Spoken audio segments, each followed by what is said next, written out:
Vamos, Dalina. Então, tá bom. Gente, ó, nós vamos começar, então, mais um Psicanálise de Cinema, né? Eu quero dar boas-vindas a todos que aqui estão participando conosco desse debate, né? E a Deise Perim, que está coordenando esse espaço junto comigo.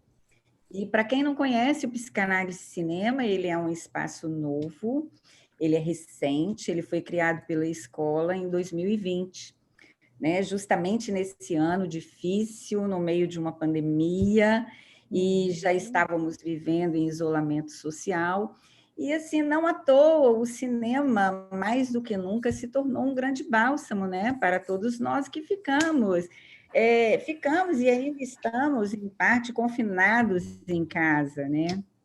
Então, é um espaço que surge nesse momento e com um objetivo, para mim, muito claro, né? Que possa se tornar um espaço onde a gente possa trocar experiências com outras áreas do saber, dialogar, falar um pouco do nosso mal-estar, ampliar as nossas reflexões, né?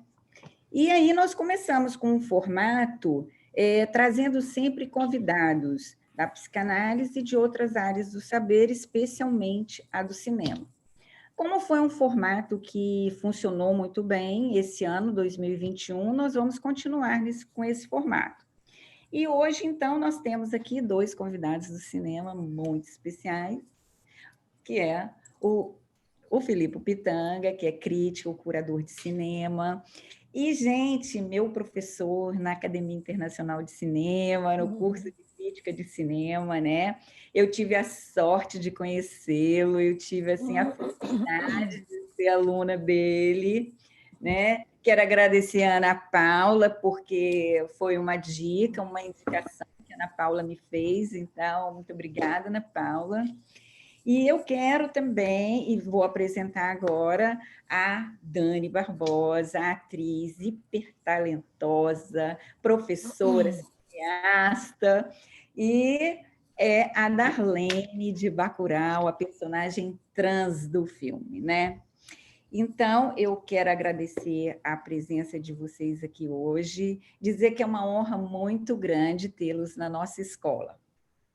E aí, eu acho que Deise quer falar alguma coisa, né? E depois a gente passa a palavra aí para os nossos convidados. Então, só lembrando que hoje nós temos o Psicanálise e Arte às 18 horas, então vamos ficar um pouco ligadinho no horário, né? E aí eu gostaria de pedir, quem quiser pode ir colocando as perguntas no chat, e quem quiser falar pode, né, se inscrever, que nós vamos aqui ajudando a coordenar, tá bom? Deise, então. Sim. Então, eu sou Deise Perim e é um prazer estar aqui, está sendo uma experiência riquíssima estar com a Idalina nessa coordenação do espaço, está nos desafiando e está sendo uma oportunidade de crescimento muito interessante. O início disso, eu me aproximei disso com a Idalina com uma ideia de compreender os filmes usando a psicanálise. E está sendo muito interessante essa mudança de paradigma que está acontecendo, que a gente está percebendo um compreender a psicanálise mais do que compreender os filmes, vamos dizer assim. Compreender a psicanálise, os conceitos da psicanálise a partir dos filmes. E isso está sendo muito rico para nós. A questão do Bacurau foi uma unanimidade, né, Dalina? A gente, assim, quando falou Bacurau, fechou. É um filme de 2019 que continua em evidência, quebra muito paradigma, né? Tem muito ponto interessante para ser discutido. Um filme impactante, que eu vi no cinema na época, mas agora, obviamente, revi várias vezes. E é um filme, assim, que ele mexe, né? Não é um filme que você assiste e ele pensa assim, um filme. Não, não é. Literalmente não é. E isso é legal. A gente comprou essa ideia, o filme continua em evidência, né? O filme voltou agora com a possibilidade de ir para o Oscar, e isso mexeu de novo com a gente, com estar, né, em evidência e estar falando dele. Então, o Bacurau foi uma unanimidade entre nós duas, e é um prazer estar aqui com a Dani, que fez parte lá, né? Que é muito bacana isso, Dani. E o Felipe, que eu estou acompanhando agora assiduamente, sou super fã aí no Instagram, que a gente viu junto aí o Oscar 2021, né, Felipe? E você está me ajudando muito já tanto através da Lina quanto através do que eu tenho seguido de você, a ver o cinema melhor. Vamos lá, então, né, gente? Com o Felipe e Dani nos trazendo aí. Você quer começar, Dani, falando um pouco? Ou você quer que eu introduza o filme e depois você fala um pouco sobre o seu trabalho para a gente introduzir para eles? Pode ser assim, você começa. Então, gente, em primeiro lugar, né, o Kleber Mendonça, às vezes, para falar de linguagem, né, já que a gente está numa escola de psicanálise, falando com profissionais que estudam e que aprofundam as questões de linguagem, linguagens de interpretação, de representação, de questões de como a nossa mente percebe o mundo, o Kleber, ele talvez tenha pego as pessoas um pouco de surpresa quando elas não estão acostumadas com o início da carreira dele, com um filme tão potente em várias áreas de linguagem. Seja linguagem cinematográfica, como faroeste, tem um quesinho de faroeste ali. A gente não pode só usar a palavra faroeste, que vem do inglês, né? Far West, longe oeste, porque faroeste é uma palavra não só americana, né, estrangeirista, como ela também advém de um colonialismo, até mesmo dos ingleses que chegaram no continente norte-americano. Então, Far West, que queria dizer essa jornada ao oeste, ela também era, de certa maneira, um extermínio indígena. Então, a gente tem que lembrar por que, inclusive, o faroeste foi, de certa forma, aniquilado como cinema, né? Hoje, os americanos inventaram até um nome para os novos westerns, o New Western, o Neo Western.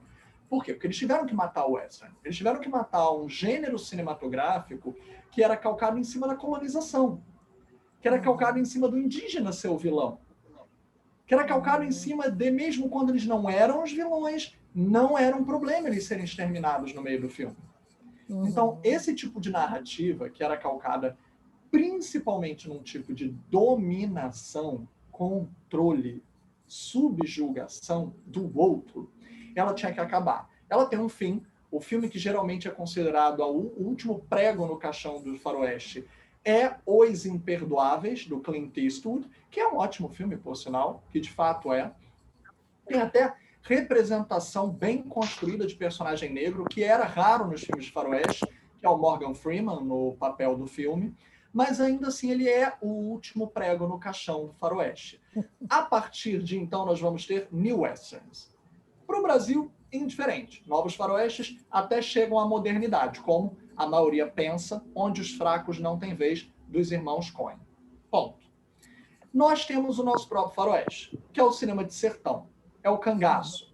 Ou alguns chamam de nordestern. Juntando a palavra western com nordeste. Essas expressões elas têm conceituações bem diferentes entre si. Mas vamos ficar com o cangaço e o sertão. Por quê? Nós temos nossos próprios heróis. A gente não precisa do cowboy de armadura dourada no cavalo salvador para chegar e acabar com a história. A gente tem Corisco, a gente tem Dadá, a gente tem Lampião e Maria Bonita, a gente tem homens e mulheres poderosos aos quais referenciar na luta por liberdade, por autonomia.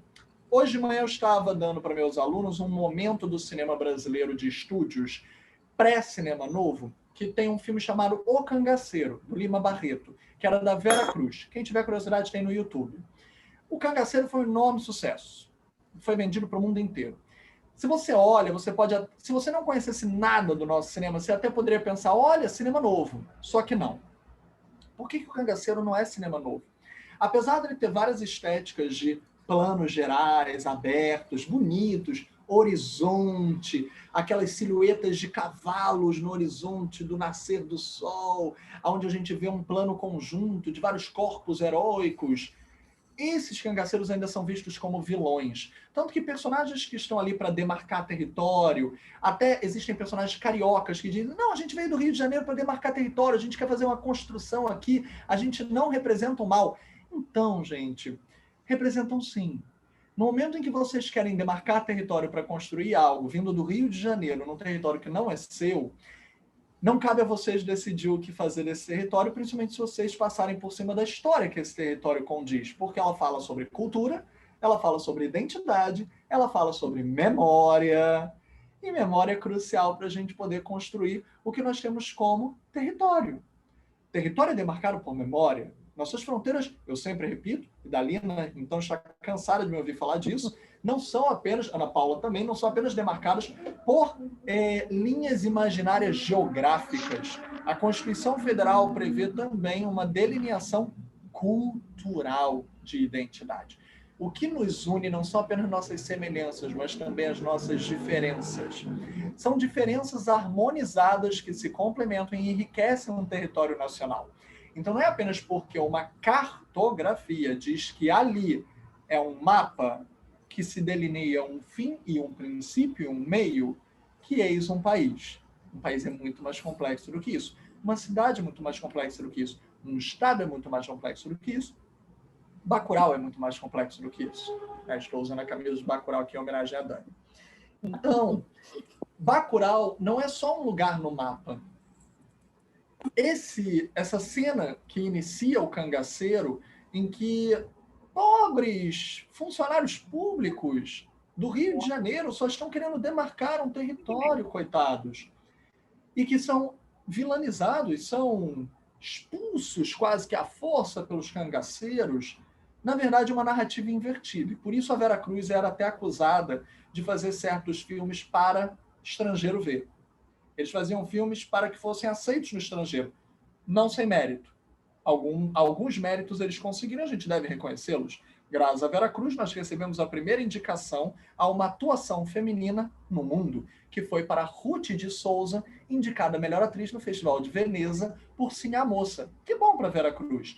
A Vera Cruz teve visão de cinema internacional, mas ela deixou, às vezes, escapar essa visão como um conteúdo colonizado, para que fosse dócil, docilizado para o estrangeiro. E que aquilo que parecesse contestativo, assertivo, fosse autônomo, independente e reivindicasse a sua identidade, não fosse visto como tão hostil, mas no máximo como um anti-herói trágico. O cangaceiro tem o seu lugar, mas no fim ele deve ceder e morrer tragicamente pela sua causa. Um pouco como os samurais no Japão. Só que não. O que Bacurau vai fazer, e isso é muito atinado com a carreira do Kleber, é pegar o cinema de gênero, os primeiros filmes dele em curta-metragem, mais até do que os longas, eles já trabalhavam o cinema de gênero.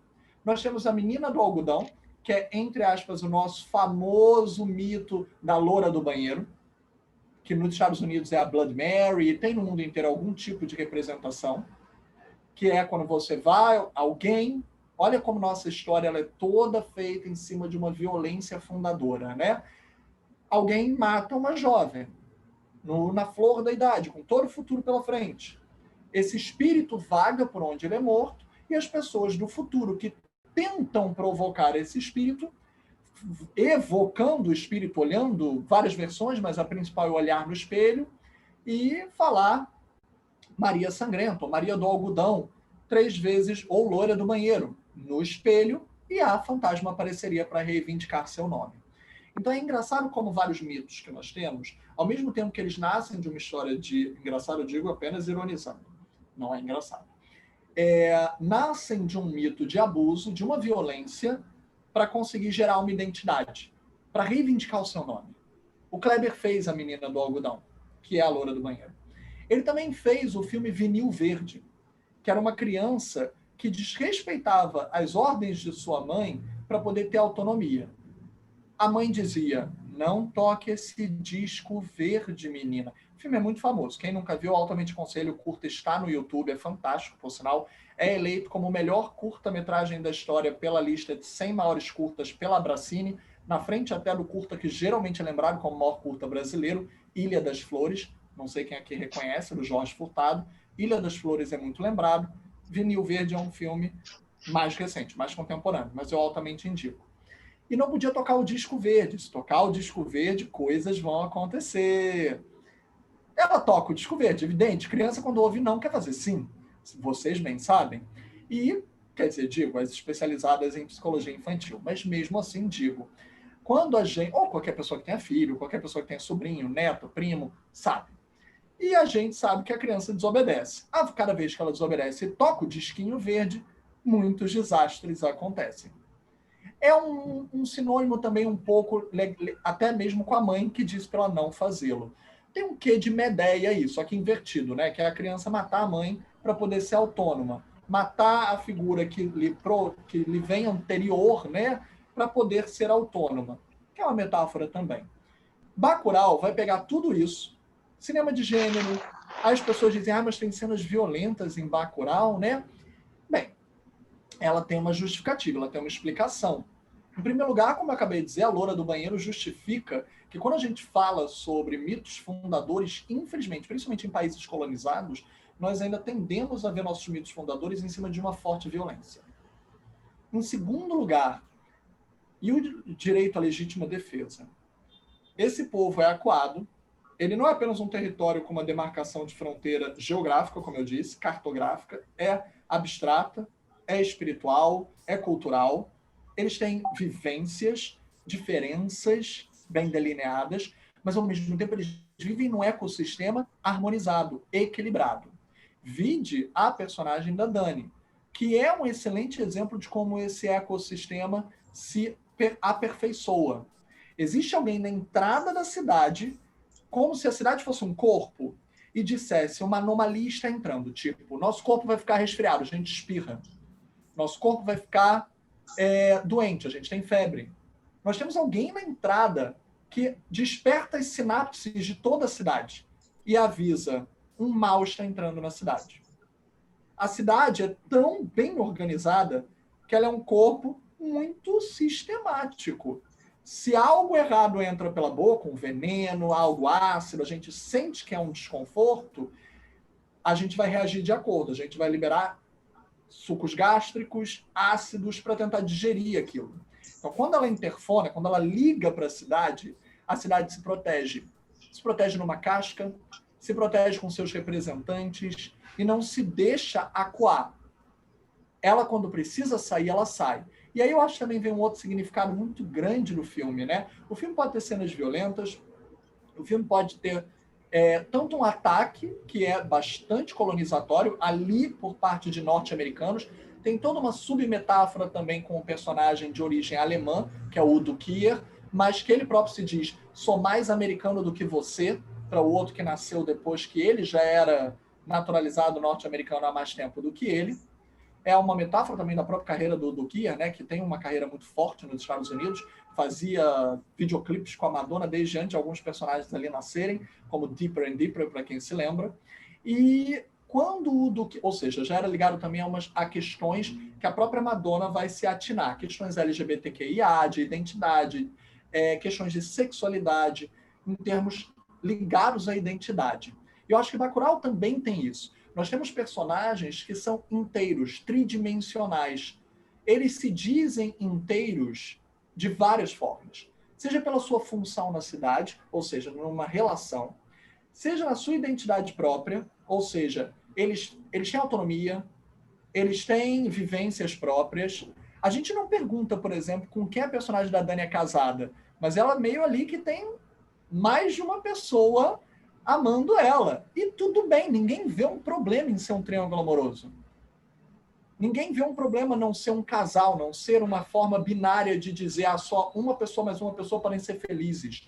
Então essas personagens, elas emanam vivências, mesmo quando essa vivência não é enunciada. Ninguém precisou ter um diálogo no filme dizendo olha, o amor dessas pessoas em três, será que isso é normal? Será que a gente pode amar em três na sociedade? Não existe isso enunciado. Não existe, por exemplo, enunciado, apesar do grito da Sônia Braga, dizendo que seria um problema ela estar de mau humor no funeral da amiga, porque o filme implica dizer que as duas eram amantes, que elas eram um casal e que elas se amavam. E que ela fica muito revoltada, ela fica pé da vida. Como você pode me deixar? Como você pode ir antes de mim? Existem muitas coisas ali no subtexto que não são ditas no diálogo, porque essas personagens, elas mal precisam de uma palavra para serem completas. Independente da cidade também ser completa e não precisar daquelas anomalias para perturbar a cidade, para criar uma gripe que vai se desenvolver numa pneumonia, que vai se desenvolver em algo pior e a cidade vai contra-atacar. E aí vem o pulo do gato. Como é que a cidade contra-ataca? Com o que a gente começou. Memória. Com o museu. Ela diz, o nosso passado, lembrar do nosso passado, é reivindicar o nosso futuro. Acho que isso é uma das coisas mais simbólicas e bonitas que a gente pode dizer. E eu acho que, em muito, a personagem da Dani, ela é um excelente ponto-chave desse sistema. Eu sempre disse para ela, a gente conversou já muitas vezes sobre o filme, não só em debates como esse, mas a gente também já conversou em particular, a gente conversa formal e informalmente, e eu acho que existem planos com a personagem dela que centralizam a trama. E que, inclusive, tem um esmero de direção que eu acho um privilégio esses frames imortalizarem a personagem.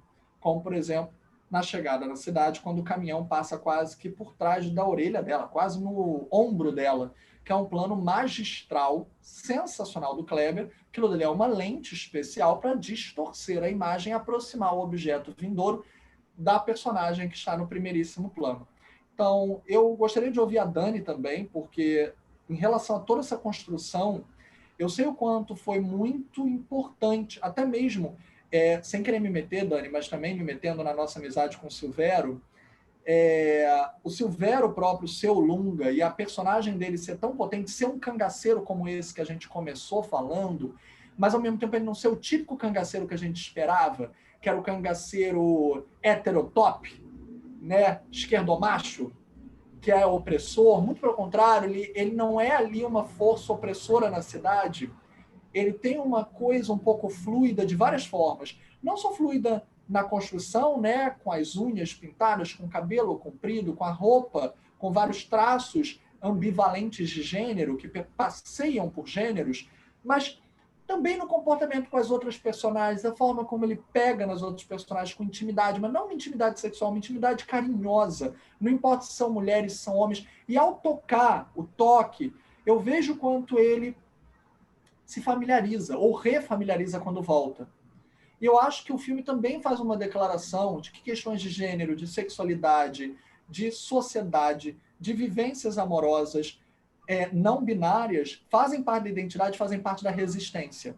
E eu sei o quanto, inclusive no extracampo de Bacurau, a Dani também tem uma relação muito profunda com o Silvério, como foi a primeira vez em vê-lo no teatro, essa potência que é o Silvério, não sei quem nunca viu aqui Silvério no teatro, mas vejam, gente. E, aliás, recentemente, querida Lúcia Caos, diretora do Festival de Vitória, produziu um show do Silvério, que já está no ar, já está online, cantando Belchior. É uma preciosidade que eu acho que vocês devem ver. E... eu não sei se eu posso falar isso. A Lúcia vai me matar. Mas quando acabar a pandemia, pode ser que tenha uma turnê.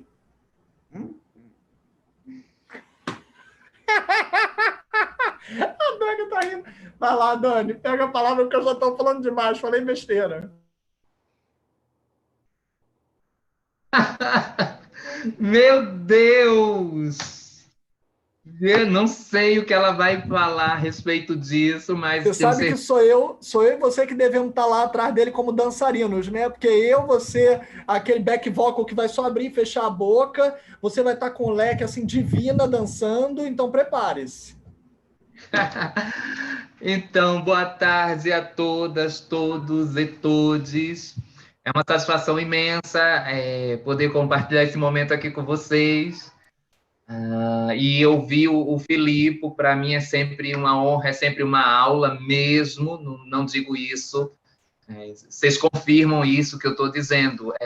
Eu passaria horas aqui apenas ouvindo.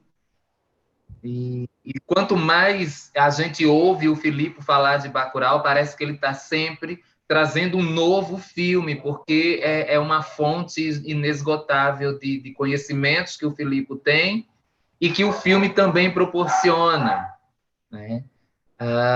E aí, quando eu faço um retrospecto aqui de como foi a minha chegada até esse projeto, eu só posso dizer que foi coisa mesmo do imaginário, do fantástico, do maravilhoso, porque os testes para Bacurau haviam ocorrido em 2017, eu não havia feito, eu sequer soube desses testes, no Recife, em João Pessoa, em Fortaleza, acho que no Rio também teve. E em 2018, eu havia feito alguns trabalhos na área cinematográfica aqui em João Pessoa, e de repente meu telefone toca, eu recebo uma mensagem de um diretor de um dos filmes, dizendo que eu fui indicada para um filme e queria saber se eu tinha agenda e se eu topava. Daí ele disse, o filme de Kleber Mendonça Filho. Eu digo, tá, eu topo, eu tenho agenda. Eu sequer sabia quem era Kleber Mendonça Filho, porque até então eu conhecia um pouco da obra, mas não relacionava a obra ao diretor. Eu tinha esse mau vício, né? E aí, depois de uma segunda conversa, o Felipe, que foi diretor em um dos trabalhos que eu fiz, ele voltou a dizer, nós vimos seus vídeos, nós demos uma vasculhada nas suas redes sociais, a galera está impressionada com você, e a gente quer saber se você topa entrar em Bacurau, no filme do Kleber e do Juliano. O Kleber é o diretor do filme Aquários, aquele com a Sônia Braga, e eu não deixei nem ele terminar, eu disse, eu vou de graça. Agora eu vou de graça. E se eu não entrasse, eu ia brigar por uma cota nesse filme.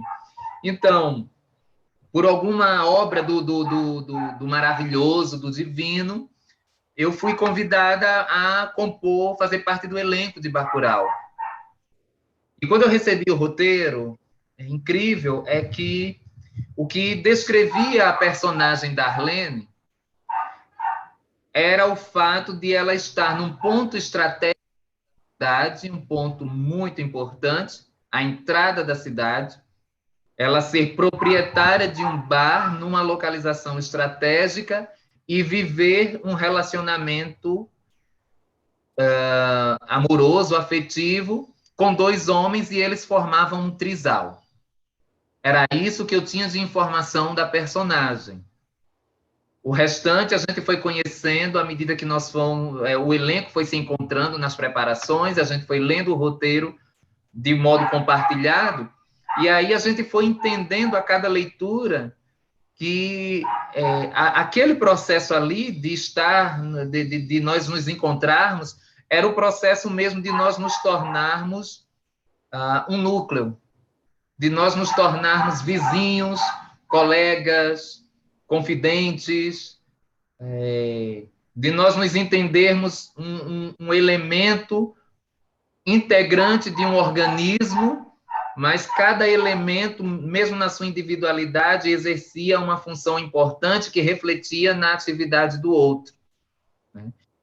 Um pouquinho, eu não tive como pesquisar muito sobre Lacan, mas na faculdade eu li um pouco, e aí a gente associa a obra que a gente vê que essa coisa do indivíduo se reconhecer a partir do outro, na interação com o outro, é justamente o que deu vida a esse organismo maior que é Bacurau. E quando Darlene chega ali, e ela tem uma função que, de fato, é muito importante, que é anunciar quem está chegando, quem é o corpo estranho, o organismo estranho, que está querendo entrar dentro daquele sistema complexo daquele organismo. Então, Darlene, mesmo não sendo ali, pelo roteiro, caracterizada como uma mulher trans, uma mulher transgênero, se tornou muito importante que uma mulher trans estivesse ali, porque tirou a transgeneridade dessa coisa do pano de fundo, tirou a transgeneridade dessa coisa da figuração e deu um nome, deu uma cara, deu uma cor e deu uma função importante a ela. Se Darlene dorme demais, se ela não abre o bar logo cedo, alguma coisa pode acontecer e todo mundo no núcleo central da cidade ser pego de surpresa.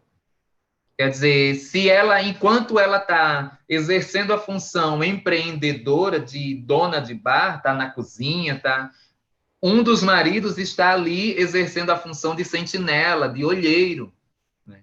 Então, quando me trouxeram para me colocar nesse lugar, e além de toda a estrutura que eu vi, assim, eu já tinha feito alguns filmes com uma estrutura grande, uma equipe grande, mas quando eu vi tudo aquilo voltado para mim, Dani, a atriz que estava ali para dar vida a uma personagem, eu disse, gente, eu não posso sequer errar, porque eu posso comprometer não só a cidade lá, eu comprometo já o organismo a partir daqui. Se eu erro, se eu perco o tempo, a gente vai perder luz, aí a gente vai ter que refazer som, e eu não posso errar, porque essas pessoas estão acreditando em mim, porque outras pessoas vão me ver e elas vão se reconhecer, e foi isso que aconteceu. Algumas pessoas que vieram falar comigo, vieram falar da alegria de me ver em cena, não apenas porque ele já me conhecia, mas pelo fato de eu não estar sendo apenas mais um, que Darlene podia ser só mais uma dentro daquele organismo, mas ela era mais uma com nome, com identidade, com função. Darlene não só era, até porque não vinha no roteiro a descrição de mulher trans, mas ela podia ser só uma trans que morava na cidade, e aí ela estava só cumprindo ali uma cota. Não, ela tem um nome, ela tem uma cor, independente, dentro daquele sistema, daquela cidade, independente de com quem ela deita, o que ela faz dentro das quatro paredes, ela ou fora das quatro paredes, se comporta como um organismo onde as individualidades, elas completam o todo. O que um faz não interfere na vida do outro. Por isso, Darlene tem um relacionamento que o Erivaldo, quando entra com o caminhão-pipa, diz, se toda a Gaia fosse assim, seria muito mais simples, não existiria traição, não existiria chifre, ninguém seria corno. O universo, a vida, as sociedades seriam muito melhores, né? Porque cada um faz a sua vida o que quer, o que bem entende, viva feliz. E naquilo que me cabe, eu não posso interferir na tua vida, como você também não vai interferir na minha. E assim deveriam ser as sociedades, assim deveriam ser os relacionamentos.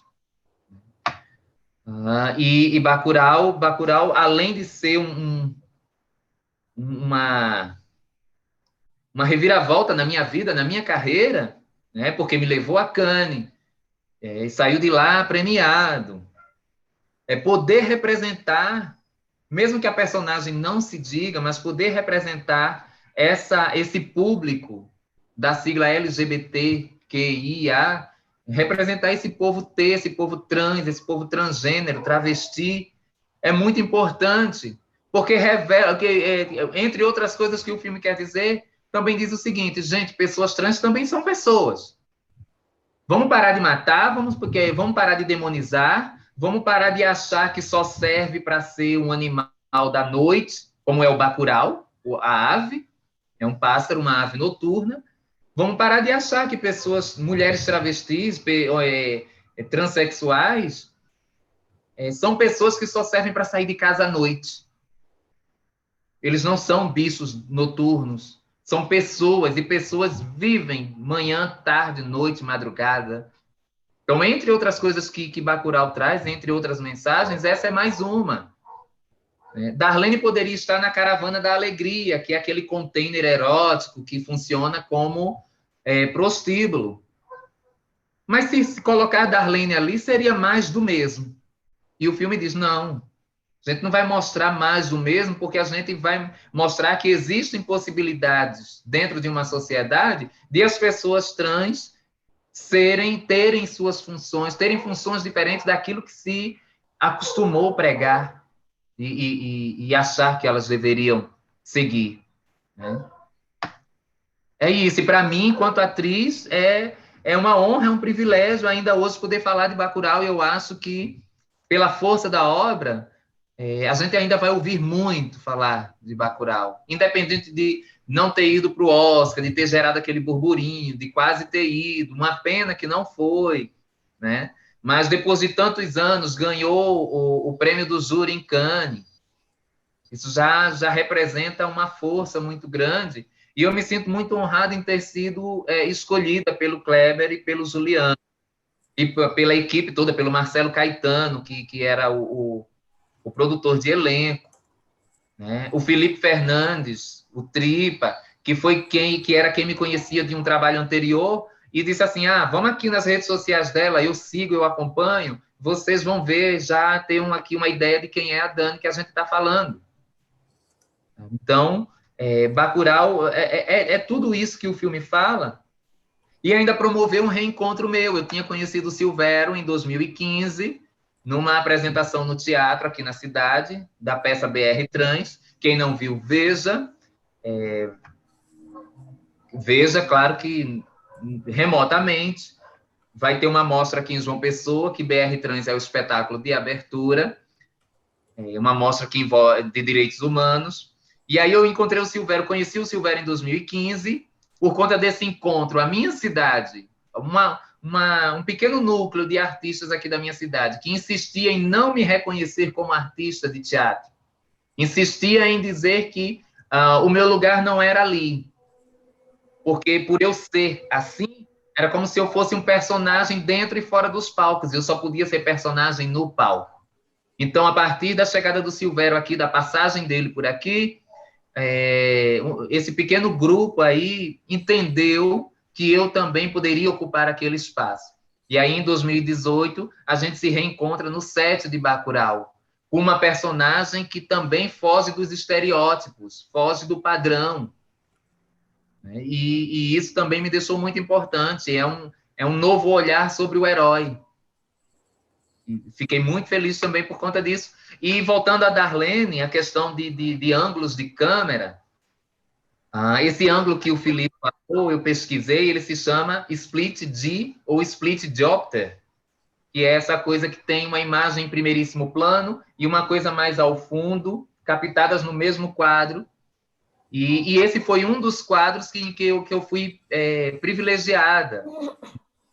Nas últimas cenas de Bacurau, quando a gente já está mandando a personagem do Udo para o quinto dos infernos, lá dentro daquele alçapão, a personagem, a Darlene ainda aparece, assim, aquilo não foi uma coisa criada para a personagem, mas naquele momento ali, a captação a fotografia foi incrível, que pegou um olhar dela com um dos maridos, ela apoiada no ombro, e aquele olhar não é um olhar do ódio, da vingança, do dizer assim, nós somos melhor. É aquele olhar de quem diz assim, por que vocês vieram fazer isso aqui com a gente?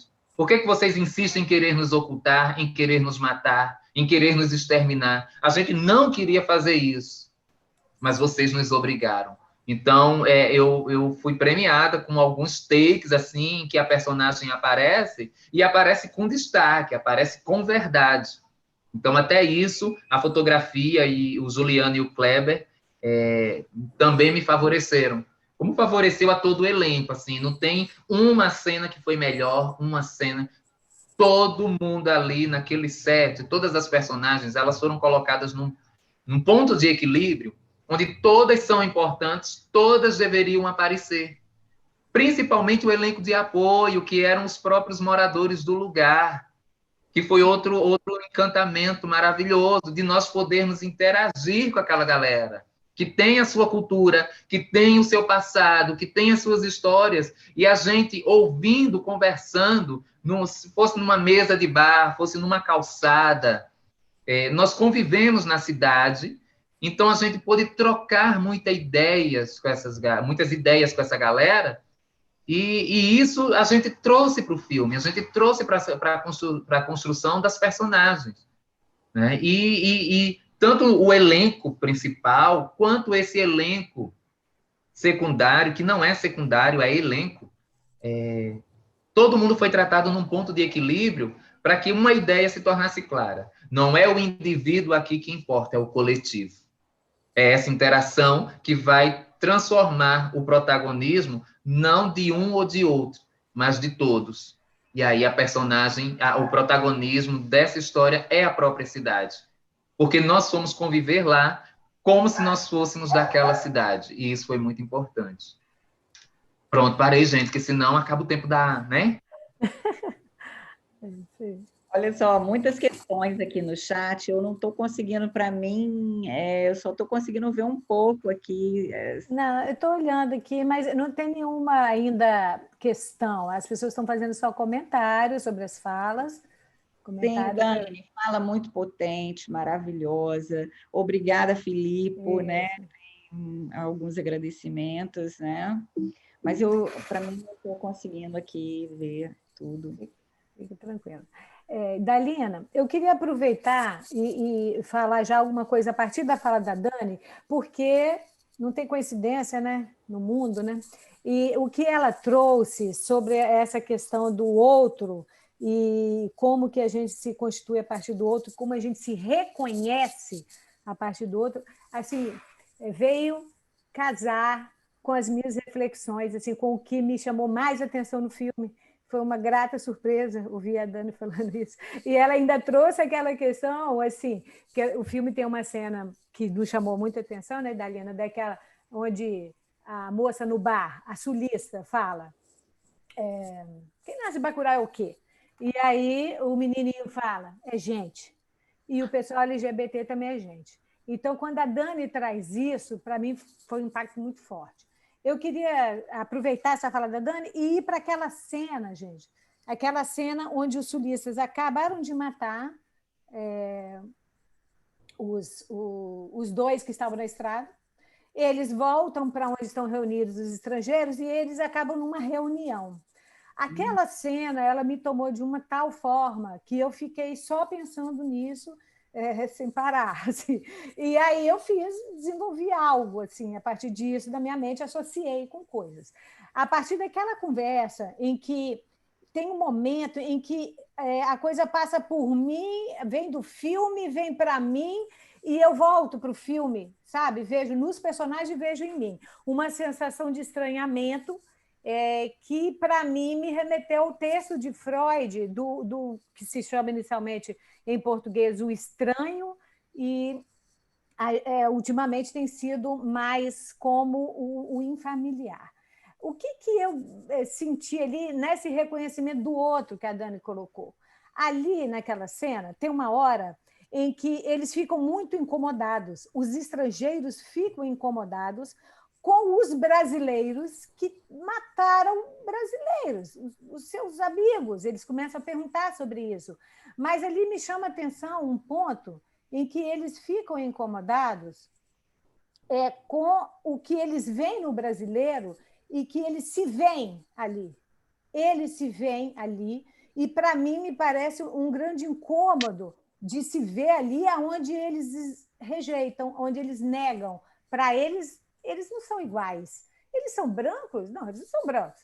Eles são, sei lá, latinos, né? Assim, ao mesmo tempo, porque os brasileiros eles têm a mesma atitude deles, eles tentam se aproximar deles.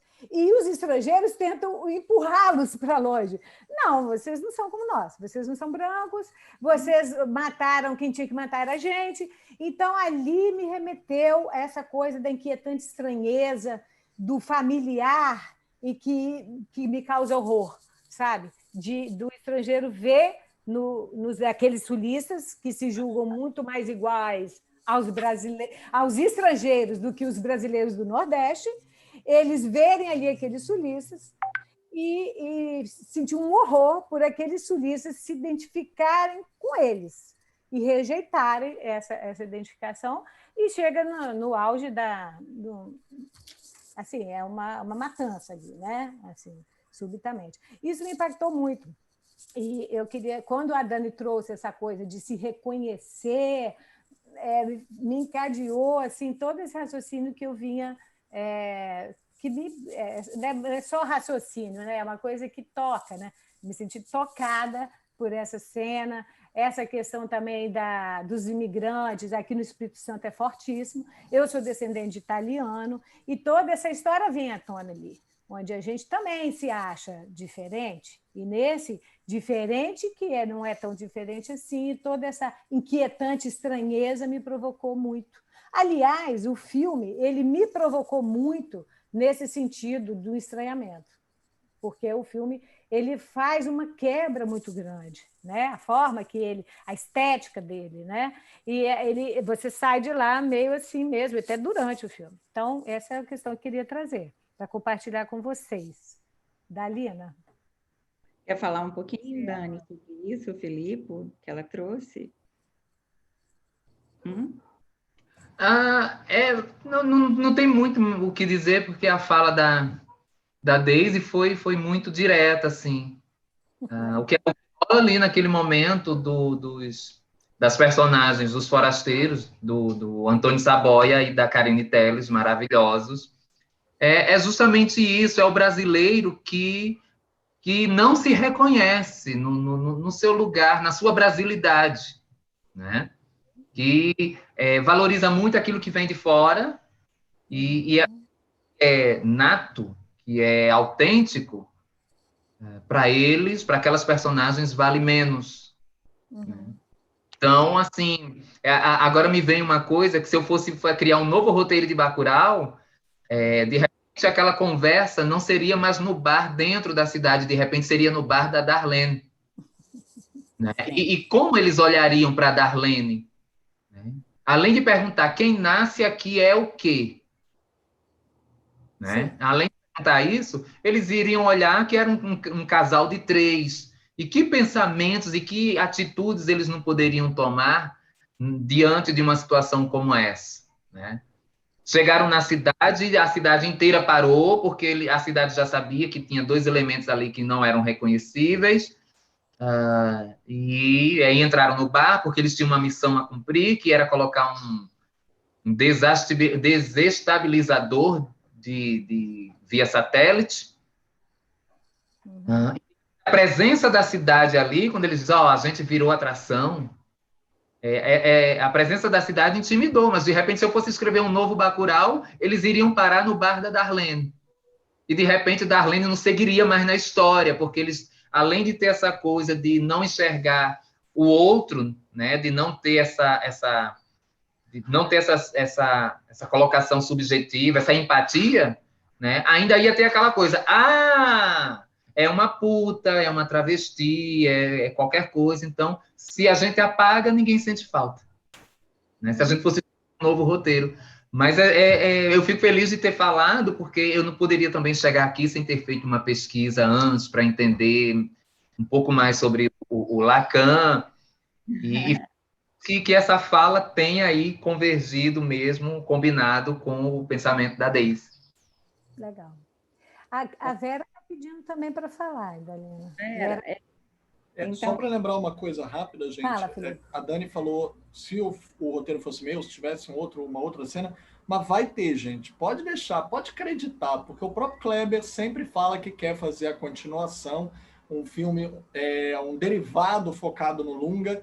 Pode parecer estranho, já que Bacurau é um filme que, apesar de ter feito um sucesso imenso, ele foi feito como um filme independente, mas filmes independentes, desde o cinema novo, tiveram continuações no Brasil. Né? Lembremos que Deus e o Diabo na Terra do... E agora, está me ouvindo? Voltou. Voltou? Lembremos que Deus e o Diabo na Terra do Sol teve sequência de Glauber, pelo próprio Glauber, que foi Dragão da Maldade contra o Santo Guerreiro, e que de muitas formas continua o filme. Os Fuzis, do Rui Guerra, teve continuidade num filme chamado A Queda, que é co-dirigido, inclusive, pelo ator Nelson Xavier, que é um dos protagonistas de Os Fuzis. Então, o Brasil não é estranho a ter sequências abstratas, que não são sequências diretas, mas alguns dos nossos filmes independentes fizeram tanto sucesso, foram tão bem reconhecidos, que conseguiram, não é bem que a ideia de sequência, já que a gente está falando tanto sobre colonizar, sobre uma ideia, né, de mercado que coloniza a gente através de um capital, a ideia de sequência ela parece muito mercadológica. E nesse sentido, glauberiano, do Rui Guerra também, eu tenho certeza que seria do Kleber, é muito mais no sentido de desdobrar experimentações, como a Dani falou, quais foram as provocações que faltaram, quais seriam as perguntas que poderiam ser feitas, quais seriam as outras interações que adviriam, do que necessariamente um conceito meramente mercadológico de ideia de sequência. Mas só quero reiterar que eu concordo com tudo que vocês disseram em relação àquela cena, eu acho uma das cenas mais brilhantes, porque a gente tem alguns filmes que falam sobre o racismo, mas a gente quase não tem filmes que falam dos racistas.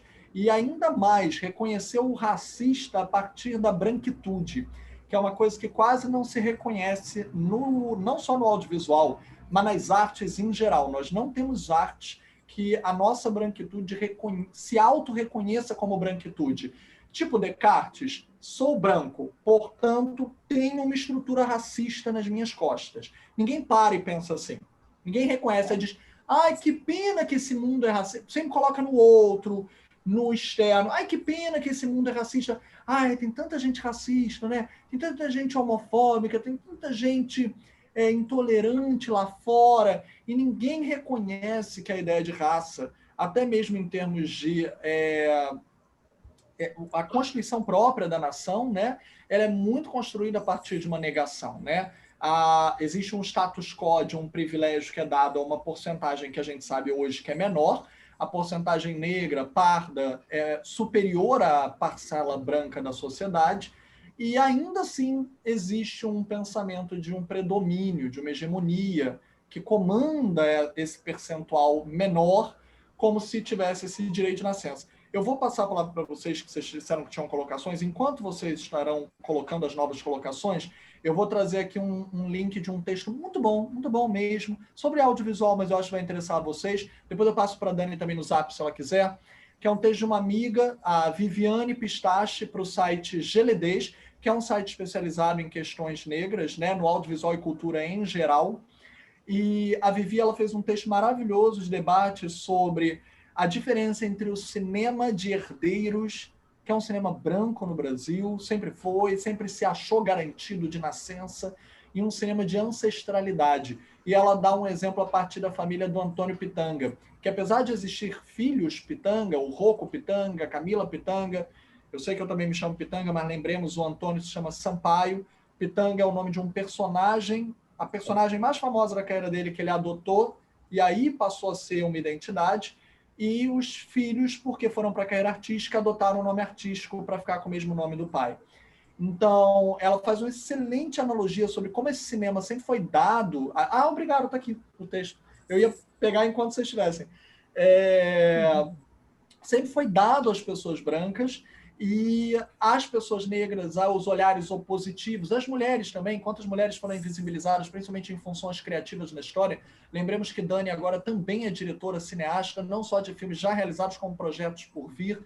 Então, nesse sentido, e já fazia isso também no teatro, estou dizendo no audiovisual agora, então, nesse sentido, eu acho importante a gente pensar o quanto um cinema de ancestralidade ele teve que ser conquistado, né? Porque ele sempre foi invisibilizado.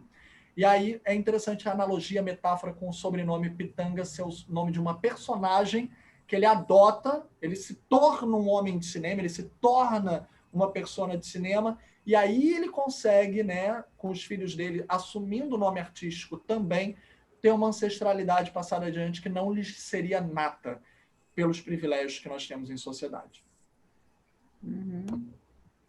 Ótimo. Olha só. Posso falar? Pode falar, Vera. Então você vai falar, Idalina? Não. Bom, então deixa eu só fazer uma pergunta, logo depois eu passo para você. Uma coisa que me chamou a atenção é que, assim, eu ouvi algumas pessoas dizerem assim, Bacurau é um filme violento. Né? Eu acho que tem essa coisa. E aí eu li algumas críticas, então, no Brasil a gente teve críticas de pessoas falando que é um filme violento, internacionalmente eu acho que isso aconteceu também, né? E aí eu fico me perguntando que violência é essa que tem em Bacurau, né? A princípio, se falou de uma violência que se paga com violência, né? De uma vingança pura e simples e sangrenta, né? Então, eu acho que isso pesou um pouquinho, como se os diretores tivessem errado um pouquinho a mão em Bacurau, né? E aí eu fico pensando assim, considerando que um povo desassistido, um povo completamente abandonado, né? Um prefeito Uhum. que vende a água da cidade, um prefeito que vende aquelas pessoas daquele lugar para aqueles estrangeiros genocidas. Então, que se unem de uma maneira com uma comunicação, usando, né, de uma tecnologia, mas de uma integração. Havia ali uma coisa muito poderosa entre aqueles habitantes, entre aquelas pessoas que tinham um certo comando ali, né? Então, assim, tudo isso chama muita atenção. Então, eu queria trazer isso para vocês, porque é uma curiosidade. Como é que é essa questão da violência em Bacurau, né? O que vocês podem falar sobre isso? Eu faço a minha fala e depois eles respondem ou eles respondem agora? E aí, tanto faz? Como você prefere, Dani? Pode acumular a pergunta? Eu acho que seria legal a Vera falar, que de repente vocês abordam Perfeito. as duas questões. Exatamente, era isso que eu ia sugerir. A gente deixa a Vera falar e aí a gente faz o combo. Perfeito. Primeiro, eu gostaria de pegar dois ganchos, né? Um que a Dani falou, que, na verdade, assim, eu me lembrei de uma fala do Jorge Agamben, que ele fala que o artista ele coloca luz nas trevas do seu tempo. Quer dizer, ele destaca, aquilo que está subdito, digamos assim, né? Que acho que você até falou isso, essa coisa que não era bem dita, o artista ele coloca luz. E aí a minha leitura é que o Bacurau ele é uma avalanche, né, de luzes em coisas nas trevas dos nossos tempos, né? Assim, essa questão da violência que a Idalina acabou de falar, a questão da raça que você falou, né, do preconceito, né, contra racial, de gênero, né, assim, enfim, uma colcha de pontos, né, que o homem, o ser humano carrega. Isso que você falou, Felipe, é muito interessante, porque o Freud diz o seguinte: você, na mesma batida que você constitui o grupo com os laços sociais, os laços afetivos, você imediatamente constrói o grupo da segregação. Ele fala que isso é estrutural no humano. Então, essa conversa de dizer que existe o racismo, eu estou fora, isso é conversa, porque nós carregamos na gente essa posição de segregação. Né? Isso é constitutiva do humano, o Freud traz. Né? Isso é uma primeira questão. E aí eu queria perguntar a vocês se uma coisa que me veio muito quando eu assisti Bacurau é a lembrança do Laranja Mecânica. Não sei se é assim. E aí eu quero perguntar a vocês assim, em que medida uma linguagem, uma narrativa, que eu associei a narrativa, não sei porquê, assim, da onde eu tirei isso, mas assim, me lembrou muito Laranja Mecânica. A forma, a narrativa, a linguagem, como ela foi colocada, em que medida essa narrativa, essa linguagem, ela produz, né, em que elementos essa narrativa porta, que Bacurau, né, trouxe, e que também eu vi isso no Laranja Mecânica, que tipo de narrativa é essa que traz tanto impacto? O que essa narrativa tem, né? Assim, a forma, que aí eu não entendo, né, dessa coisa da linguagem e da narrativa de cinema, mas o que ela aporta, que ela produz esse impacto? Por quê? Porque, assim, o artista colocar luz nas trevas do seu tempo, vários filmes colocam, muitos filmes colocam, mas nem todos causam tanto impacto, né? Não causam, digamos assim, essa dimensão desse estranhamento que a Deise falou, né? Essa coisa que você tem um familiar ali, porque todos nós somos habitados por violência, né? Por racismo, né? Ao mesmo tempo tem um familiar e tem um estranho. Então, assim, nem todos os filmes conseguem causar esse impacto. E aí a minha pergunta é: o que vocês acham que essa linguagem que foi construída, essa narrativa, o que ela tem em termos que pode produzir esses impactos que o Bacurau produziram? Ou seja, só para ver se eu entendi bem a pergunta, nas palavras imortalizadas, você quer saber qual é o tchan do filme? A narrativa, assim, o que essa narrativa... Quanto Porque tem uma narrativa diferencial. diferente. Por que é diferente? Porque essa nos impacta. Perfeito. Dani, você quer começar? Começo eu? Uhum. Eu acho que a narrativa é diferente porque, primeiro, ela quebra o estereótipo do herói. Uhum. Ela quebra, ela distorce, ela inverte, ela recria. Essa é a melhor definição. Recria a figura do herói. Uhum. E eu acho que é isso que um dos impactos. E a questão da violência, eu acho que é justamente... o ser humano é violento. Uhum. Mas o que impacta ali nessa narrativa é que a violência era algo guardado dentro de um museu. A violência era uma memória. Uhum. Aquelas pessoas estavam querendo sobreviver, estavam querendo viver, apenas viver. E sobrevivendo por conta dos desmandos do poder público local. Né? Mas aí esse impacto é que essa violência vem na figura de vários heróis, porque aí a gente pensa o herói como Alunga, e aí é Alunga, que é uma figura andrógena, uma figura não binária, e ninguém espera, né? Muito me alegraria se a Lunga fosse eu, que eu viria como uma mulher trans, mas é brilhantemente feita pelo Silvério, que trouxe essa coisa da androginia, da não binariedade, né? Uma construção feita com os roteiristas, né? Então, esse impacto aí, quem é essa figura que está sendo caçada, que está sendo procurada, e no momento de maior turbulência é chamada, é invocada para vir agregar o sistema de defesa local. É uma figura andrógena, isso aí é outro impacto, e é uma figura que vem com uma violência, mas aí a violência não é gratuita. A violência também passa a ser um personagem. Ela sai do museu e ela ganha vida, ela renasce. Infelizmente, ela renasce. Né? A fala da personagem da Luciana Souza, já nos instantes finais do filme, quando estão limpando o museu, lavando, ela diz, eu quero limpa o chão direitinho, mas nas paredes ninguém toca. Eu quero que fique tudo como está. Infelizmente. Porque aquela violência que passa a ser a resposta da cidade, ela não está ali gratuita. Ela também passa a ser uma entidade. Porque se não fosse assim, a cidade inteira seria exterminada e a gente ia esperar que quem viesse para solucionar esse problema, desvendar esses crimes. Né? Não sei se eu falei, não sei se eu cheguei nessa coisa da narrativa que você está buscando, mas eu acho que o primeiro impacto é essa coisa do herói, essa reconstrução, né? De ter uma cidade se unindo, porque o herói não é apenas um. O herói é a Cassita, que é a matriarca, e a gente não está acostumado com uma cidade matriarcal, a gente está acostumado com uma cidade patriarcal.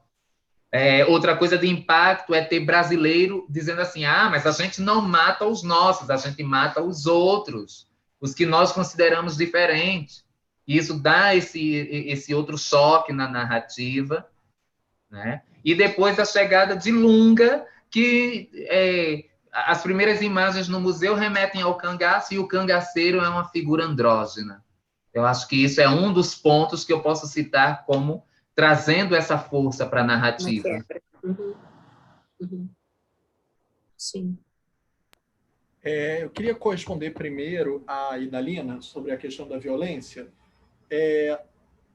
Eu não gosto muito, né, de quando, principalmente pessoas do nosso meio, do cinema, profissionais, inclusive, pessoas que eu respeito, inclusive, como isso é público e notório, o Eduardo Escorel, um dos nossos maiores montadores do cinema brasileiro, diretor também, e o texto dele na Piauí, que é um famoso texto que fala sobre a violência de Bacurau, que ele condena, ele diz que praticamente se iguala.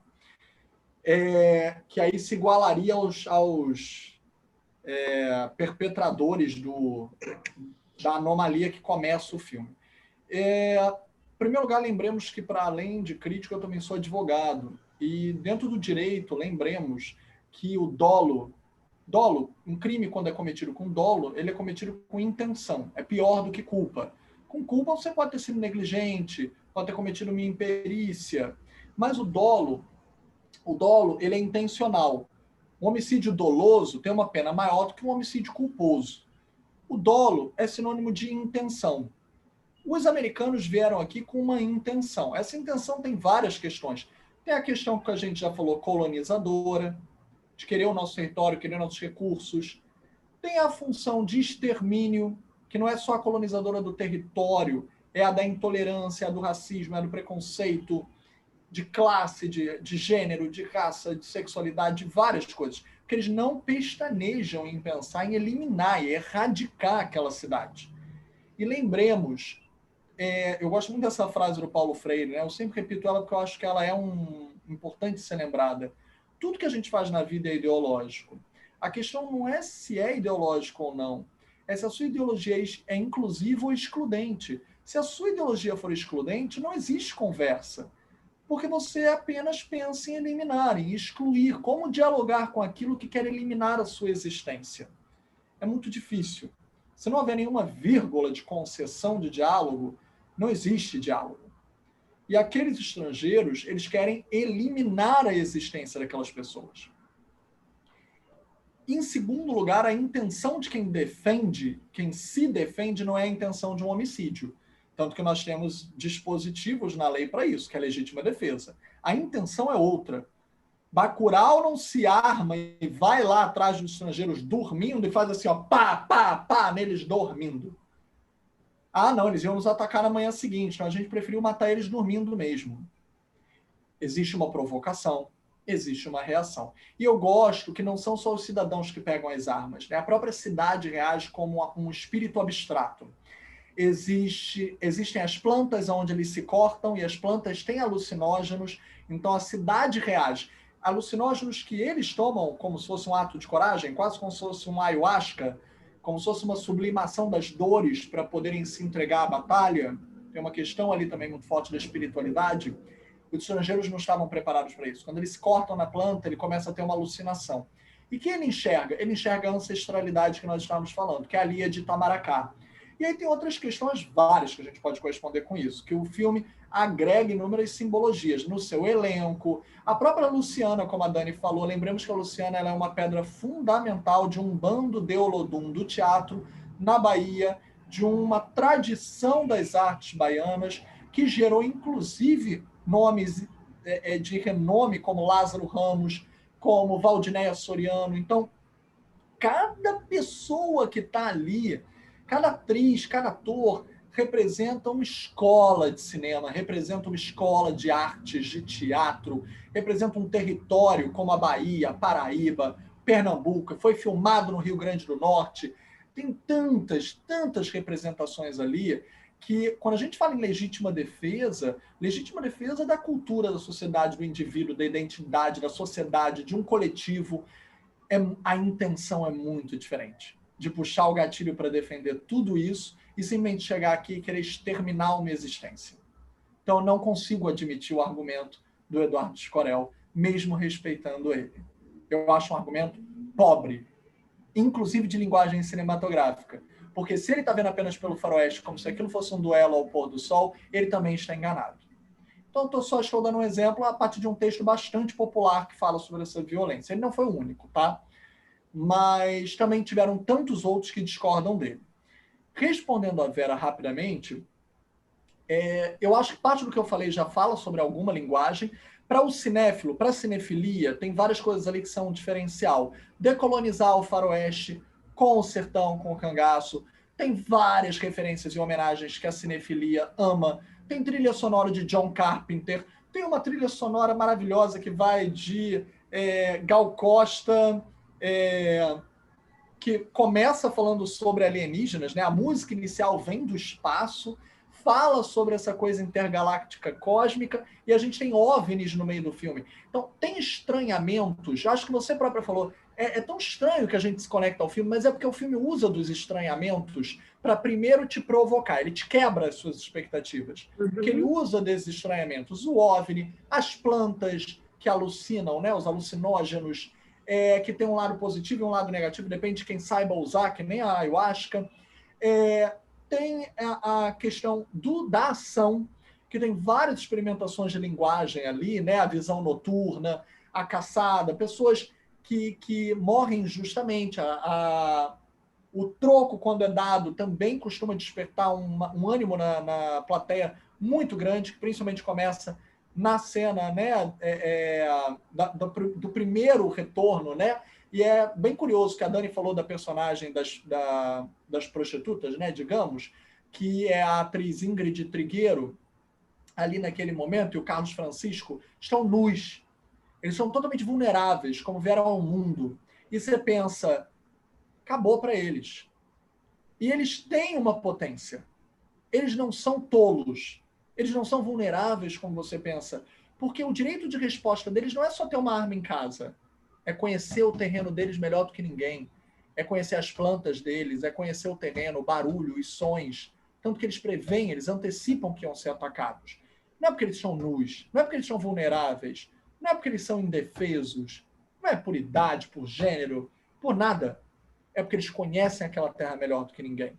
E quando o troco começa a ser dado, e a gente tem uma certa emoção com isso, eu digo duas coisas. Essas várias histórias que a gente falou, essas micro-histórias, para citar Benjamin, e que muitas micro-histórias são invisibilizadas sobre os corpos, sob os corpos, e a gente cita a necropolítica do Mbembe, que infelizmente a gente é constituído, a gente falou da loura do banheiro, mas a gente é constituído em cima dos mortos.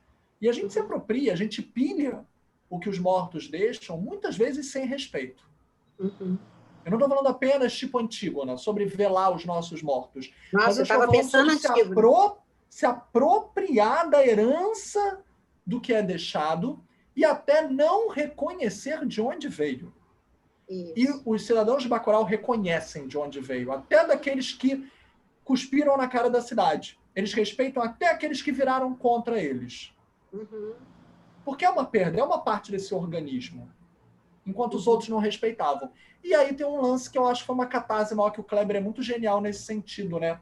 Ele se comunica com o que está acontecendo na sociedade. Em Aquários, eu não quero dar spoiler para quem não viu, mas para quem não viu Aquários, tem uma forte cena de cupins.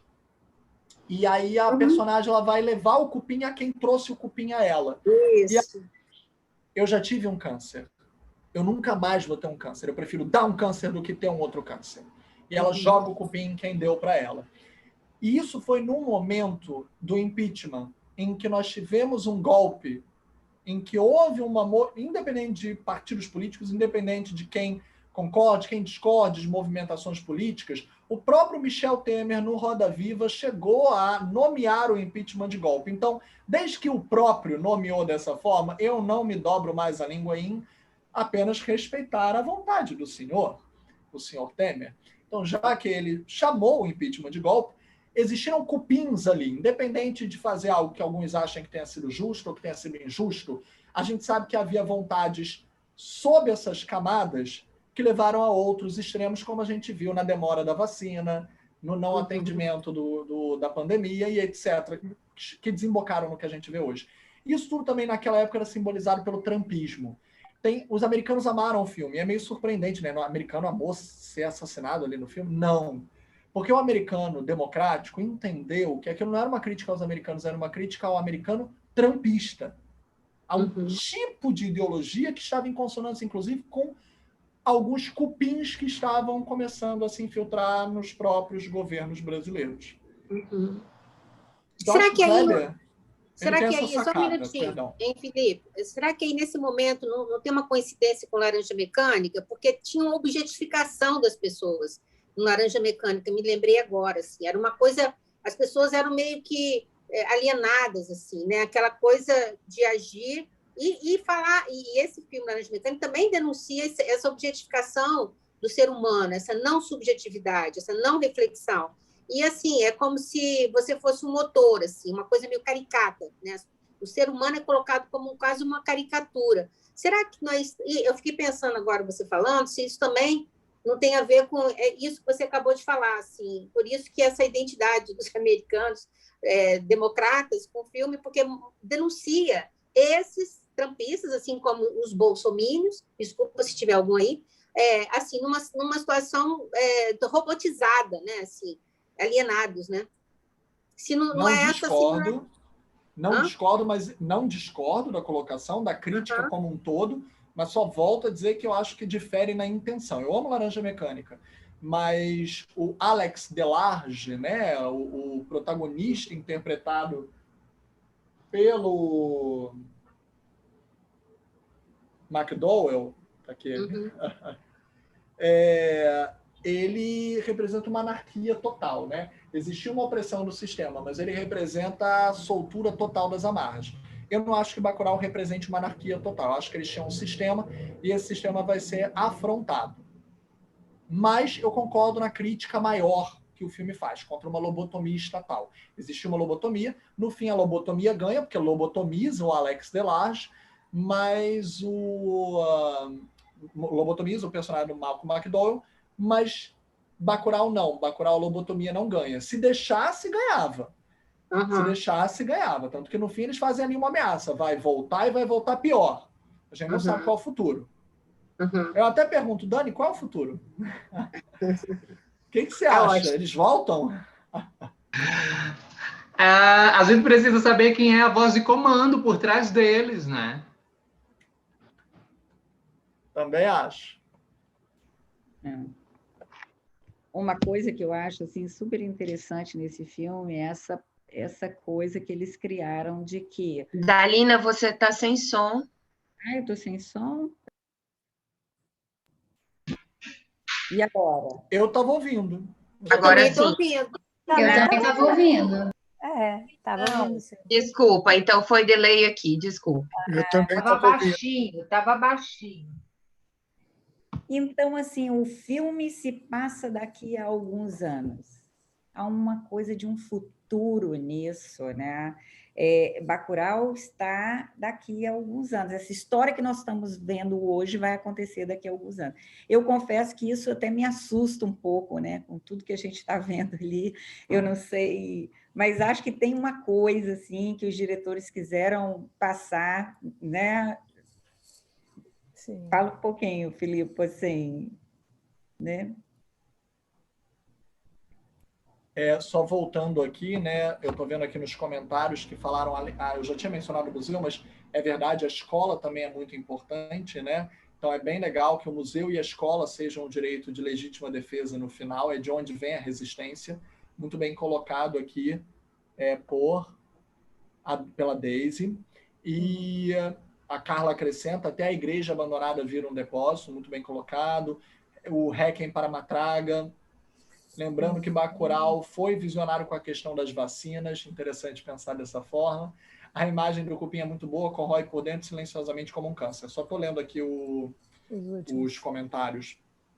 Mas eu acho que foi intencional dos diretores, sim, Dalina. Como eu disse, o Kleber ele tem umas ótimas sacadas com o que está acontecendo na sociedade.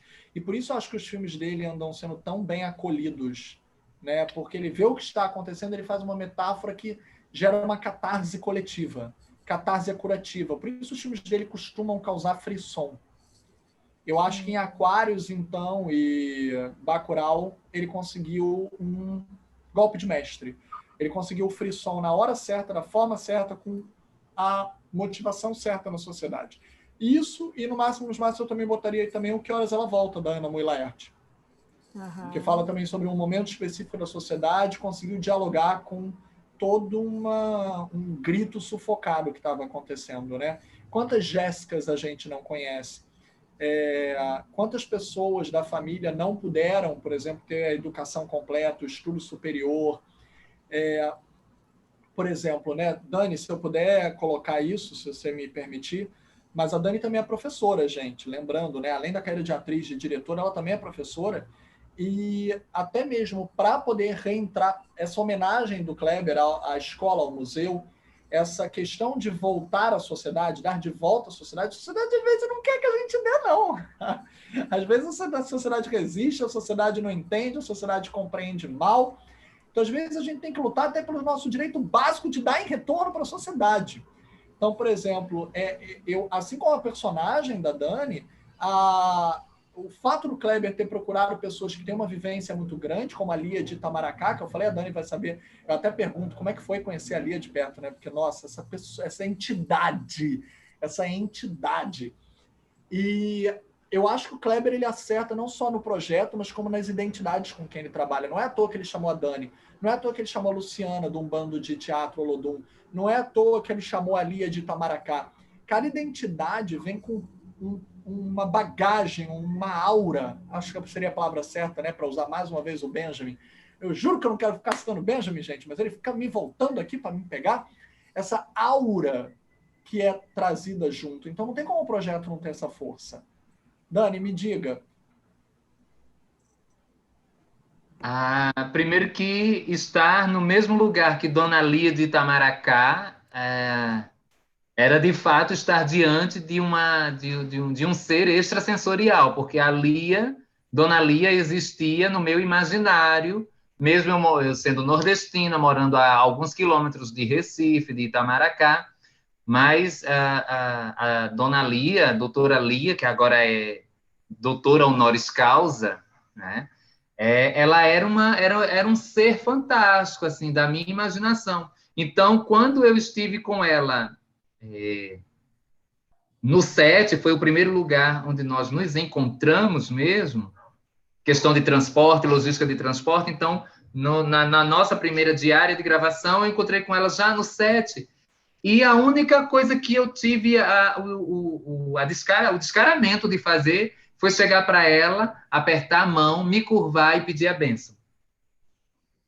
Sabe? E eu lembro que nesse momento foi uma coisa mesmo instantânea, automática, também de respeito, por entender o que ela representava para mim, alguém deu nome a isso. O DJ Urso, o Junior Black, que é a voz, é a voz de Darlene, porque Darlene é os olhos e ele dá voz a ela, né, no seu equipamento de som, ele retransmite as informações que ela passa, e o Junior Black estava ali naquele momento registrando tudo, ora com celular fotografando, ora apenas narrando, e no momento em que eu me curvava e tomava a bênção à Dona Lia, o Júnior dizia, muito bem, respeito à sua ancestralidade, isso é importante. E isso era reconhecer em Dona Lia essa potência ancestral que ela representa sendo uma pessoa viva. Dona Lia está vacinada, viva, lúcida, com saúde, e espero que ela esteja nos nossos próximos projetos. Eu trago esse privilégio também, além de ter estado com grandes nomes. Para mim, enquanto mulher preta nordestina, é ter podido apertar a mão e beijar a mão de Dona Lia de Itamaracá.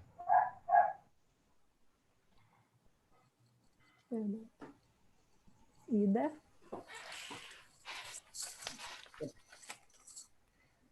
Então, Dani, tem uma coisa assim que eu tenho uma curiosidade assim, saber que você possa contar para a gente um pouco mais da sua trajetória, né?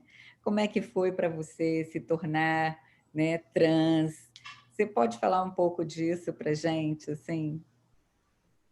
Claro, sem problemas. Minha carreira iniciou no teatro. Eu sempre me vi artista de teatro. Desde, acho que 6 anos de idade, quando eu comecei a frequentar a igreja com a minha avó. Então, nas pecinhas, nos jograis da igreja, eu já estava ali representando, já estava atuando. Então, eu considero que a minha carreira começou aos 6 anos de idade, não vou revelar aqui a idade, tá? E aí, nos estudos psicanalíticos, vocês interpretem isso como vocês quiserem. O nome que eu dou é Teoria Glória Mariana. Eu faço a Glória Maria, eu não revelo a idade, tá? Eu considero que a minha carreira começou aos 6 anos na igreja que eu frequentei com a minha avó. Aos 13 anos eu iniciei autodidaticamente um movimento teatral na escola em que eu estudava, o Fundamental 2, e só em 2001, de fato, eu comecei a estudar, fazer curso de formação para teatro, e ingressei no teatro aqui na cidade. Só que ainda ingressei como um menino cis, mas que não se achava, não se entendia ainda nesse corpo e não sabia o porquê.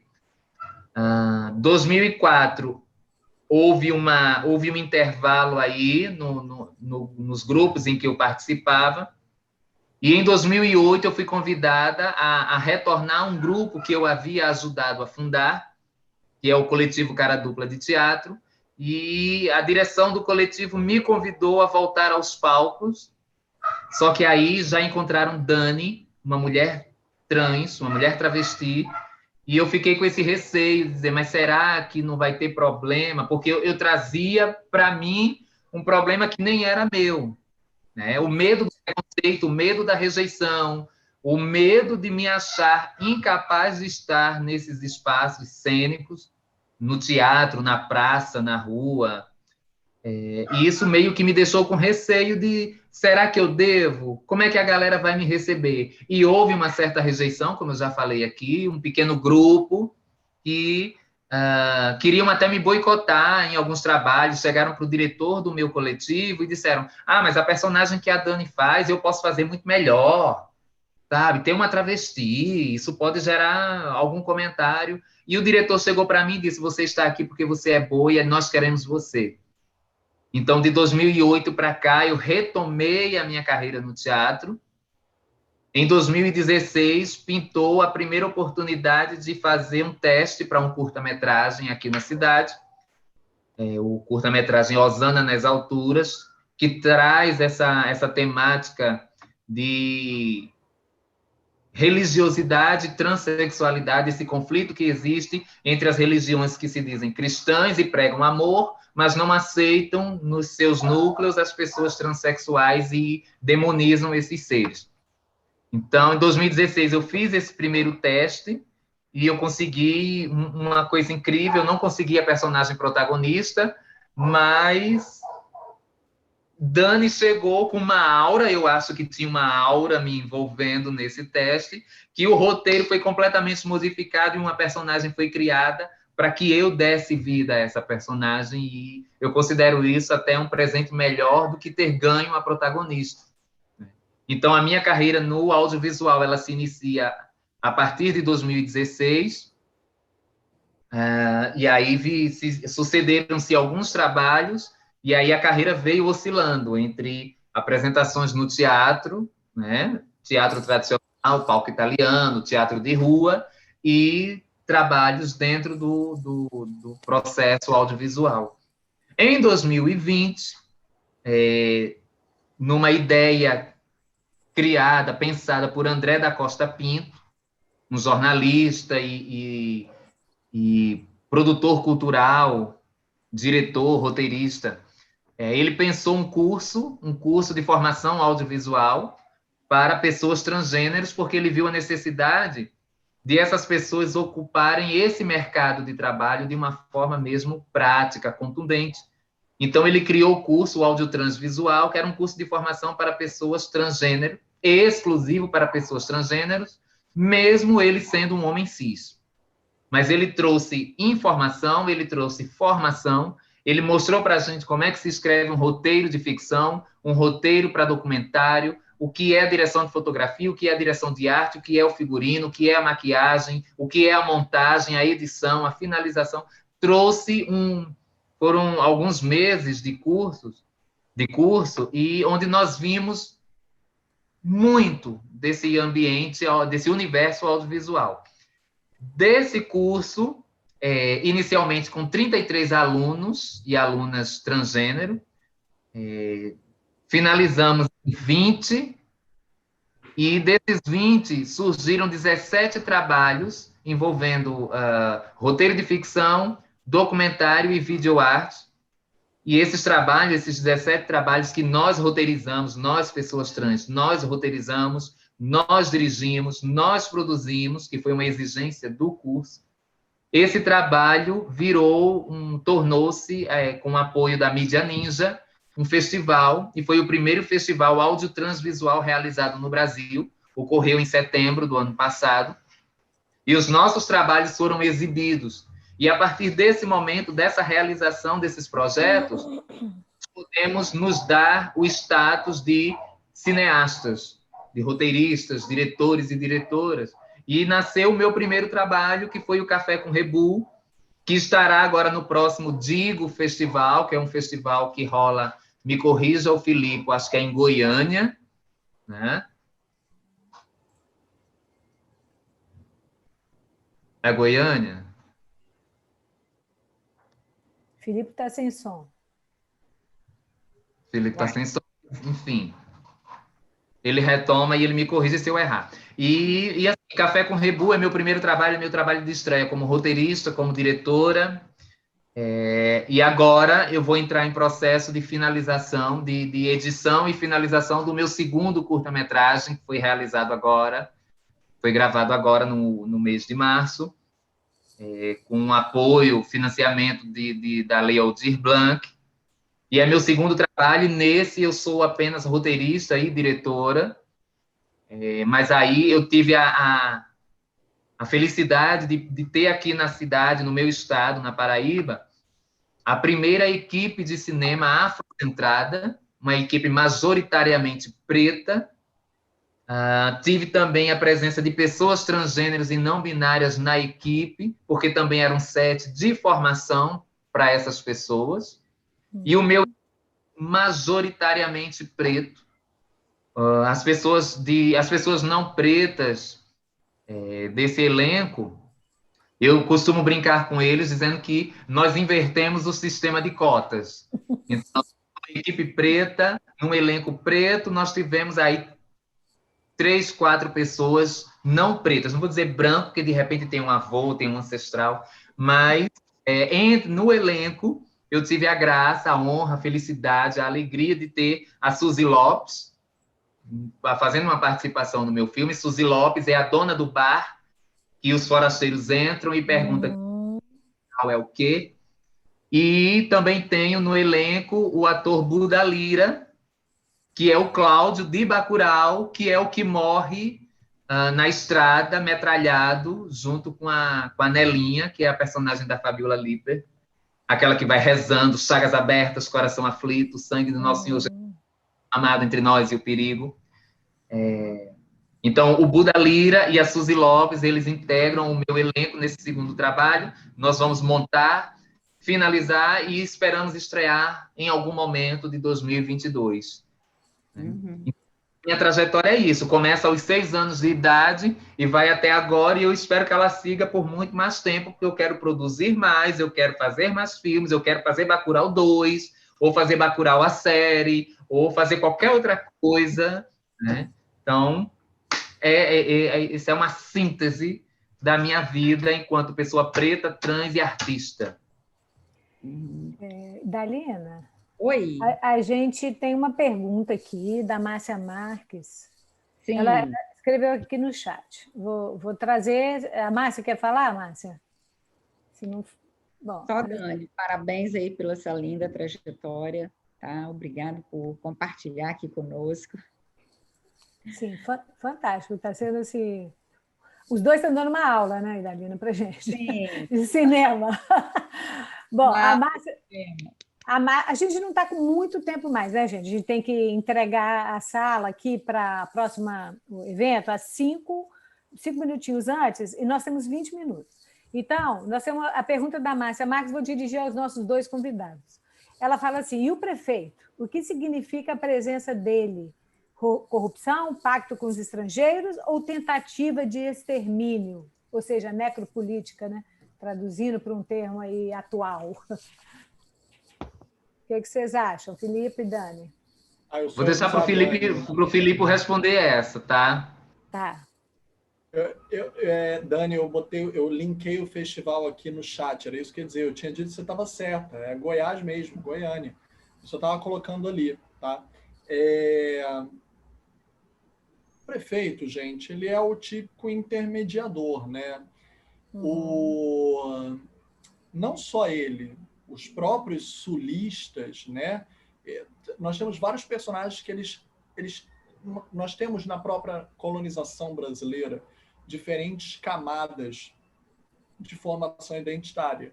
Existem aqueles que acham que porque foram colonizados, por exemplo, por holandeses, por franceses, seriam melhores do que os que pelos portugueses, ou renegam o quanto nós temos de herança muito mais indígena do que europeia, ou mesmo africana do que europeia.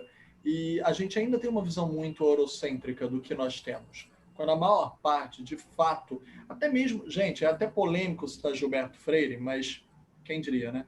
Mas Gilberto Freire, com todos os prós e contras dele, tudo bem, ele popularizou uma visão de ciências sociais e ele vai cometer vários deslizes. Mas tem uma coisa que ele fala de muito positivo antes de cometer os deslizes. Ele reconhece que a cultura brasileira é muito mais calcada na herança indígena e afrodescendente do que eurocêntrica. Sim. Ele reconhece isso em Casa Grande Senzala, antes de dizer que nós vivemos numa democracia racial e que todo mundo estaria bem se estiver no seu lugar. Aí ele comete um erro muito grande que ele vai ficar marcado para a história mesmo. Mas até ele reconhece que nós temos uma herança indígena e africana muito maior do que europeia.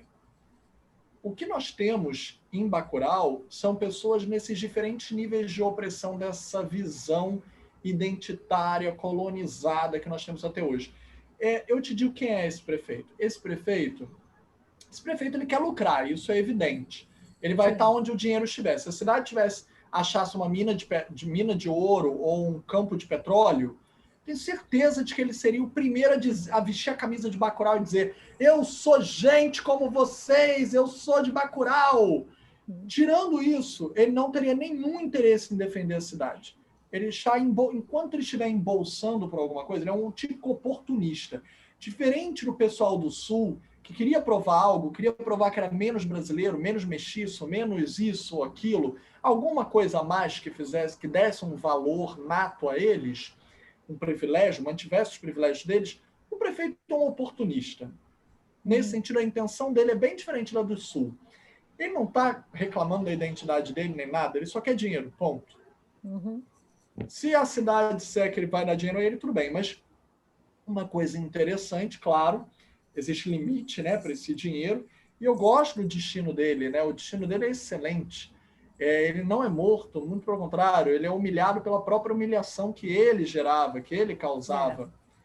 Porque ele é uma pessoa com escolaridade, ele tem ali um nível de manipulação muito mais doloroso e perverso. Quando ele joga aqueles livros com o trator, livros incompletos, livros em péssimos estados, jogando no chão daquele jeito, é uma crueldade.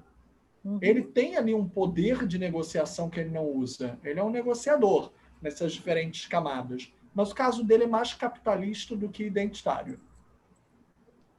Mas, Filipe, assim, chama muita atenção o desprezo dele, né, pela população, né? Essa coisa, para mim, permeou o Bacurau inteiro, essa coisa do desprezo pelo outro, a desqualificação do outro, que o estrangeiro trouxe e ele compactua.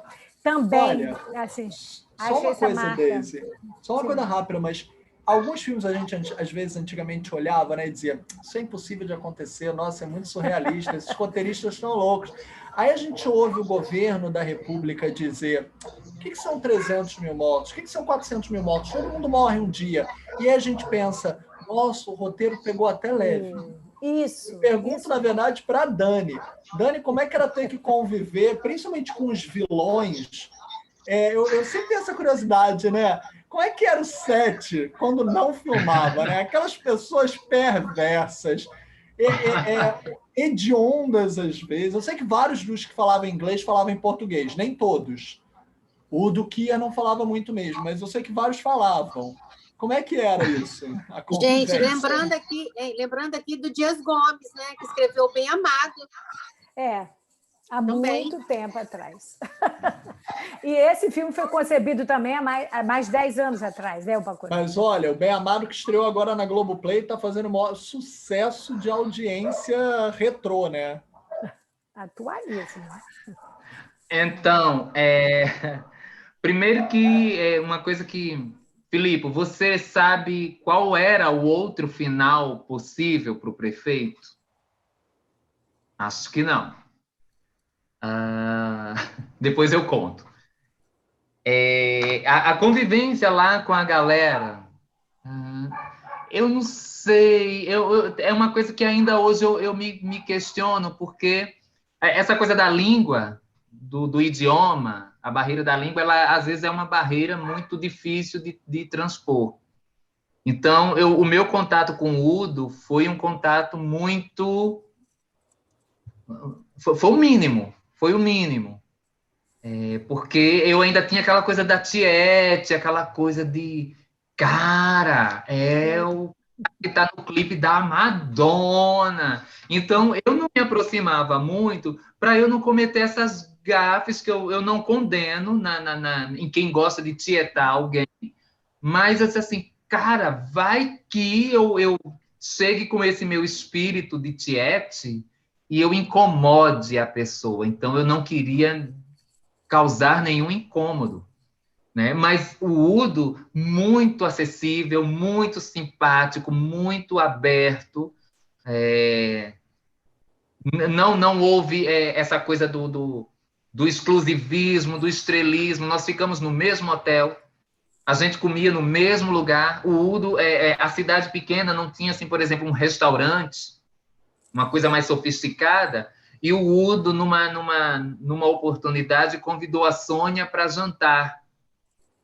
E aí ele se vestiu a caráter, com traje, não sei se era um smoking, um terno, mas ele se vestiu a caráter para um jantar fino, e o único lugar na cidade assim que poderia ter um espaço para uma janta assim para dois amigos, para um casal, era dentro de uma padaria, gente.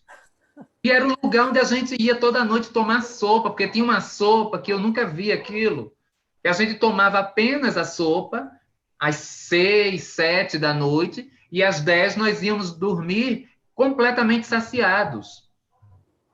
E a Sônia foi junto com o Udo, ele a convidou para um jantar nesse lugar. Então, o Udo, uma pessoa extremamente doce, afável, e o restante do elenco gringo também. E a maioria fala português. Alguns moram no Brasil. É o caso do James Turpin, do Brian Townes, da Ali Willow. Eles moram aqui no Brasil. O Charles também. Eles moram aqui no Brasil. Então, eles falam português e a gente estava ali convivendo. Agora, sempre tinha aqueles momentos de nós discutirmos o roteiro, as cenas que nós íamos gravar, que eles iam gravar no dia seguinte, e rolava mesmo essa troca de o que é que você acha, o que é que você pensa, como é que... Né? E porque eles também faziam parte desse sistema, eles eram os antagonistas da história. Mas no Fora de Sete nós éramos uma roda de amigos, uma família. Tá bom. Deixa eu só contar o final. Deixa eu só contar o final. Qual seria o final do prefeito? Eu só fiquei sabendo muito tempo depois. Conte. E a cidade inteira o colocaria na porta da igreja, que tinha virado depósito, não se sabe por quê. Ele seria colocado ali na parede da igreja e a cidade inteira enfileirada iria metralhá-lo. Agora essa conversa morre aqui, por favor. Eu estou contando sem autorização dos roteiristas, mas esse seria um dos finais. Mais violento ainda. Ah, Então, olha só. temos mais 5 minutos, então, para nossas considerações finais. Eu vou dar uma passadinha aqui no chat, então, só antes de terminar, né, partir para o fechamento aqui, olha, a Carolina Libeiros, ela disse o seguinte, ó, Bacurau, mesmo para quem não é brasileiro, consegue trazer um ar de familiaridade, de tradição latino-americana. Essas cidades do meio do nada que guardam e seguram uma identidade muito forte. Consegui ver elementos do meu país nesse Bacurau, né? Eu chamei de Marcondo brasileiro, cidade fictícia em 100 anos de solidão. Adorei o debate, parabéns. Né? Olha só. Então, aqui, a Carla, Gostei muito do Macombo brasileiro, Carolina. Realmente, agora que você falou, visualizei que existe uma identidade entre Bacurau e 100 anos de solidão, né? O Ítalo dando os parabéns, a Deise. Com certeza, o Ítalo, gosto muito do nosso cinema, concorri por dia e anos ao Festival JB de Cinema. Vamos ver mais aqui. Bom, peraí, a Carla. Gente, isso aqui. Tá bom, obrigada, verdade, Ana Paula. Então tá. Gente, podemos passar para o fechamento, né? Já estamos aí perto de encerrar o nosso horário aqui. Se você, Filipe, quer falar um pouco, quer fazer um fechamento, Dani. Você está sem som, Filipe? Abre seu Você microfone. e Dalina. Hã? Você e Dalina agradece. Não, eu vou agradecer. Não dá mais tempo de. Então, um minutinho, gente. Então, serei breve, serei breve. Muito obrigada pelo convite, foi de fato uma honra. É muito bom falar de arte, é muito bom falar de cinema, é muito bom falar de Bacurau, e fico ainda muito honrada por vocês me proporcionarem a oportunidade de estar novamente com o Filipe, porque eu aprendo muito mesmo com ele, e aprendi muito com vocês, assim, espero também ter passado um pouco alguma das experiências que a gente vive, ter matado um pouco da curiosidade, enfim. Muito obrigada, muito obrigada, muito obrigada mesmo. Obrigada a você. Nós aqui agradecemos. Muito obrigada a vocês. Fala, Gente, Filipe. eu é que agradeço por estar com a Dani, não só porque, infelizmente, né, a pandemia criou esse distanciamento social, mas porque é tão bom rever a amiga e poder fazer alguma coisa junto que a gente sempre agradece quando pode ter mais uma forma de debate, de criação de ideias e de outras coisas. Por isso que eu também estou trazendo ela de novo, para a gente poder continuar a trabalhar, porque é muito mais divertido quando a gente está junto, mesmo virtualmente. Então, a gente só tem a agradecer e quero muitas outras chances da gente poder ter intercâmbios e trocas, que o cinema sempre possa ser útil. E quem quiser procurar, tanto eu quanto a Dani estamos nas redes, a gente está no Instagram, a gente está... É só procurar Filipe Tanga Crítico e Dani Barbosa, você vai encontrar a Dani no Instagram como Rainha da Cocada Preta. Mas é só botar Dani Barbosa que o Instagram leva. Cocada da Rainha. Cocada da Rainha. Desculpa, ato falho, Dani. Então, podem nos procurar, e quem quiser saber mais, até eu também dou aula de cinema, né, de crítica, de cinema na IC, em alguns outros lugares, é só me procurar nas redes e perguntar quem se interessar e quiser saber um pouco mais. Sim. Gente, então, eu agora vou agradecer a cada um que esteve aqui hoje, né, participando desse debate. Filipe, muito obrigada, né? A sua presença aqui foi sensacional, né? Ter aceito esse convite foi uma coisa que me deixou muito honrada, né? Dani, muito obrigada por ter aceito estar aqui com a gente, tá? Eu agradeço a todo mundo. Esse é o primeiro Psicanálise e Cinema do ano, né, de 2021. Então, vamos estar agora trabalhando com novos projetos, com novas ideias. Vamos bater na porta, Filipe. Vamos. Então... daqui a 2 meses nós temos mais um encontro, né, Dalina? Amanhã a gente começa a preparar o próximo encontro, daqui a 2 meses contamos com vocês para participar com a gente. E mais convidados. Gente, então, olha, alguém quer falar mais alguma coisa? Eu acho que a gente ainda tem o quê? Não, já estourou aqui o nosso tempo, gente. Já. Então, um abraço, muito obrigada. Abraços, obrigada, meninos. Muito obrigada. Tchau. Muito bom. Muito bom, parabéns. Obrigada. Obrigada, Vera. Vamos começar assim. Tchau.